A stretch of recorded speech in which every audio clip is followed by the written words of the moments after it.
Hey, how's it going, y'all? This is Chaz from Classic Komodo, and this is Battlefield Academy, a series where I like to review all the different weapons in Battlefield 4 and give you my opinion on them. This time, we're reviewing the PP2000.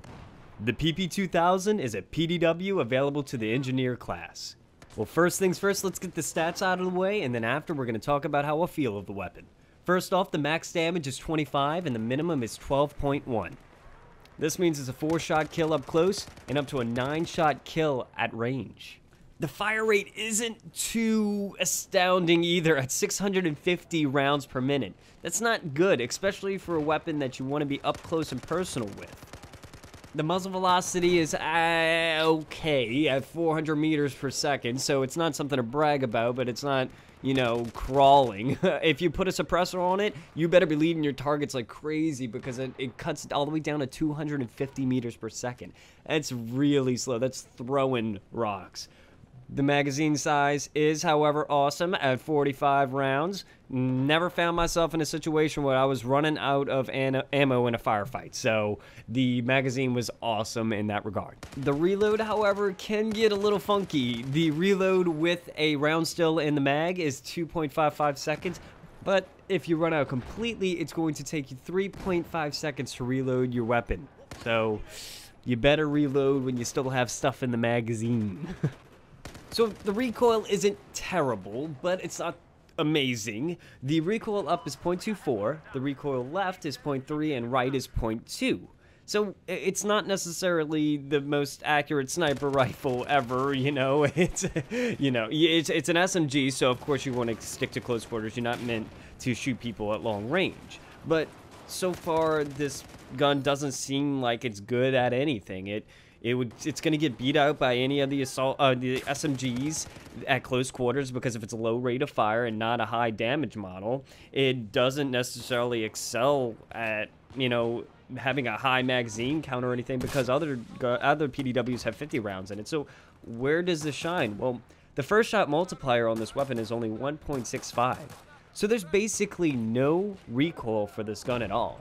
This gun is very easy to handle. You don't need to really compensate for that recoil at all. It's straight up. Yeah, unfortunately, you can't compensate for that left and right pull, so it's going to be a little bit inaccurate. Well, it's going to be really inaccurate when you try to shoot for long-range targets.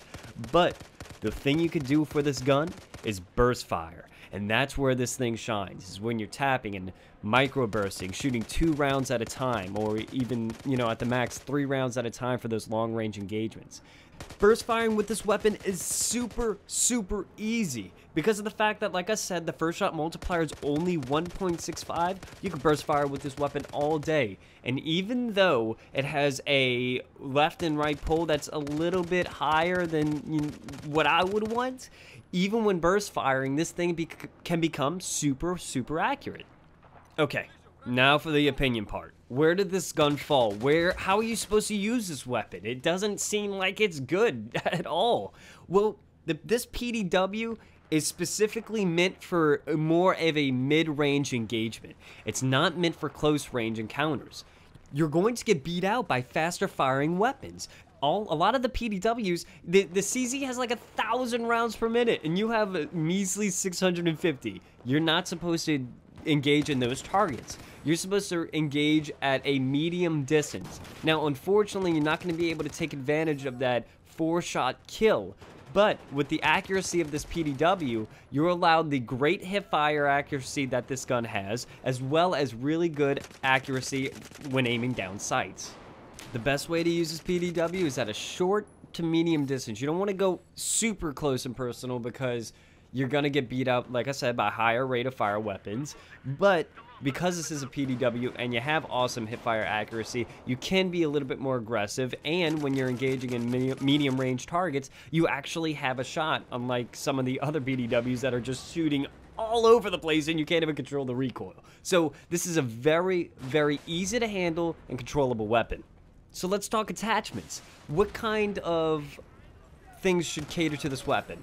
Well, I was like, well, maybe I should treat this like I did when I was reviewing the Scar. You know, I had to play a little bit more defensively, because the Scar had a low rate of fire, but that allowed me to attach a higher optic. So I was thinking, maybe if I attach a higher optic, like a 3.4 or 4 times scope on this thing, I'll be able to pick off targets pretty easy at medium range.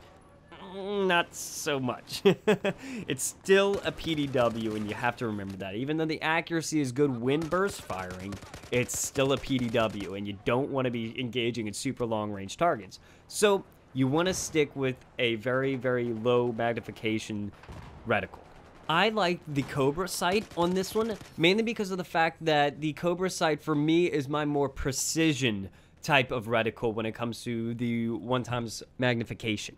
Because they have those 3 bars, it's easier for me to track my targets in between them. The red dots for the Coyote sight, even though it's a really open sight, unfortunately sometimes gets lost when there's a bright background or something like that. So for the most part, if I want something really for precision and I could give up a little bit more of the screen real estate, I'll use the Cobra sight.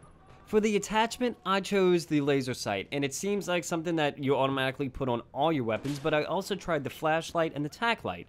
They were actually pretty viable options. The flashlight was really good. Well, the tactical light was really good because I was figuring that, oh, well, I'm aiming down sights a lot with this weapon. You know, if I come into close quarters, I want to blind my enemies. Well, this gun already has awesome hipfire, so you don't really need to go ADS when up close and personal. So then I thought maybe the flashlight would be better. But unfortunately, a lot of the time when I was on these maps, I was outside and stuff like that, and the flashlight really didn't make a difference when outside. And you know, it would really help on maps like Operation Operation Metro and stuff like that. So maybe then it would be a little bit better, but for the most part, your overall best accessory would probably be the laser sight. And lastly, the barrel attachment, I chose the heavy barrel. Because of the fact that this gun doesn't even have any recoil, slapping that heavy barrel on it doesn't even affect it. It barely affects it. And what that does is it helps improved aimed fire accuracy by 50%.